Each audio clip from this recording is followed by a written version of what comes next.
Welcome!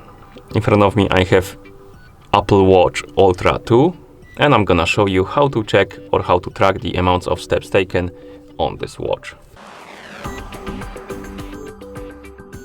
First, we need to wake up the screen on our watch, and you can do it by pressing any of the buttons. Once you wake up the screen, you can press the Crown button to open the menu. Now scroll through the menu and find the activities icon. Looks like this. Once you find it, tap on it to open the activities menu. Now scroll through this menu, or rather scroll down by swiping up on the screen until you see this page. And on this page you can see or check the amounts of steps taken during the day.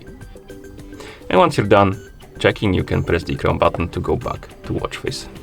And that's how you check or track the amounts of steps taken on this watch.